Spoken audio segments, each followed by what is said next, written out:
magique dans la peinture, c'est qu'on peut, un siècle plus tard, retrouver le plaisir que les peintres avaient à l'époque. Les mêmes outils, le même décor, les mêmes sensations. À Houlgate, les peintres impressionnistes vont peindre les villas, comme Caillebotte, parce que c'était plus que des maisons, c'était carrément des monuments. Ces impressionnistes, ils vont littéralement taguer la ferme Saint-Siméon, ils vont peindre aussi sur ses murs, ils vont peindre sur les portes des chambres. Il y a une ambiance extrêmement particulière. Le Calvados et le cidre coulent à flot. Au détour des années 1850, le littoral normand attire des artistes peintres dissidents, inspirés par les lumières de l'estuaire de la Seine. Ce sont les prémices du mouvement impressionniste qui émergent à Honfleur. Honfleur, c'est la capitale de l'impressionnisme grâce à Eugène Boudin, qui a voulu saisir en direct les lumières de sa ville. Sur la toile, les artistes de l'époque jettent leurs impressions visuelles en se jouant des codes de la peinture académique. La technique, c'est juxtaposer des touches de peinture. Donc quand vous regardez un tableau impressionniste de près, vous voyez un tableau abstrait. Et quand vous vous reculez, c'est vous qui finissez le tableau. Vous imaginez une image. Autre rupture.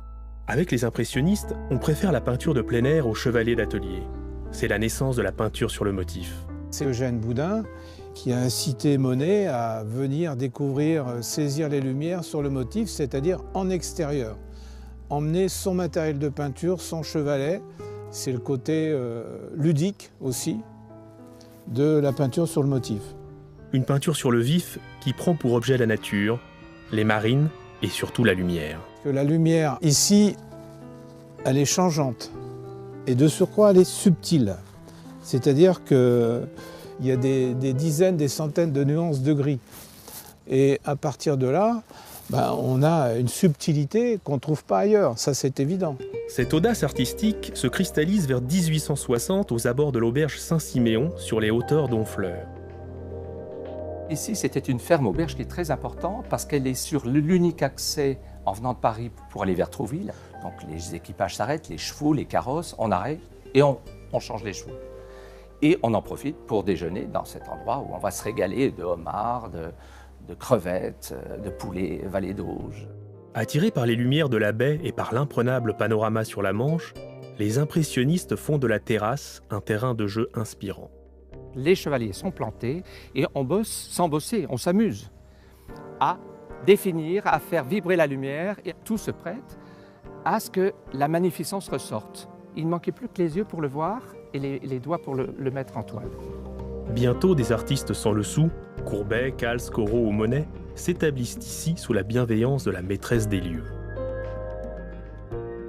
Ensuite, ils ont été très bien accueillis par la mère Toutain, qui était un petit peu leur mère. Hein. Elle les aimait beaucoup. Ces petits jeunes qui travaillaient comme ça, alors ceux qui n'avaient pas les moyens, ils laissaient une toile.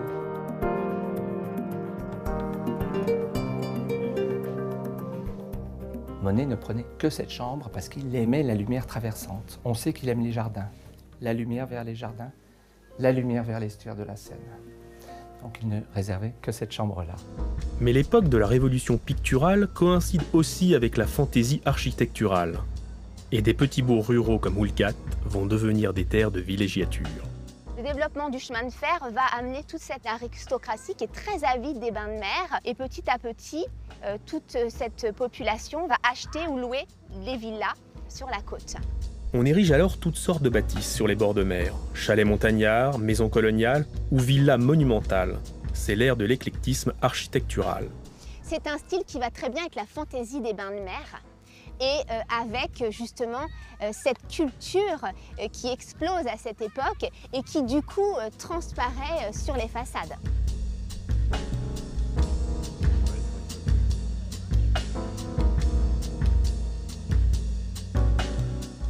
On va se poser la question de la légitimité de toute cette architecture foisonnante et on va commencer à construire, donc au tournant des années 1880-1885, des maisons à colombage, c'est-à-dire le dessous des toits peints en rouge, la petite briquette de Saint-Jean, les croix de Saint-André, etc.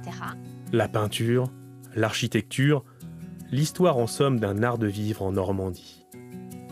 La bourgeoisie parisienne qui arrivait en villégiature s'autorisait des fantaisies. Mais comme peuvent en témoigner les peintres impressionnistes, et comme ils l'ont très bien peint d'ailleurs, des scènes où on s'amusait à relever ses robes, à taper sur le sable. C'est pas seulement l'histoire de la beauté, de la lumière, de l'endroit, mais c'est aussi et surtout ce que ça reste, une expérience humaine qui est une belle expérience. Il y a une âme d'artiste au départ, et il y a quelque chose qui se passe à Honfleur et qui se passera toujours. Et ça, on ne pourra jamais l'enlever.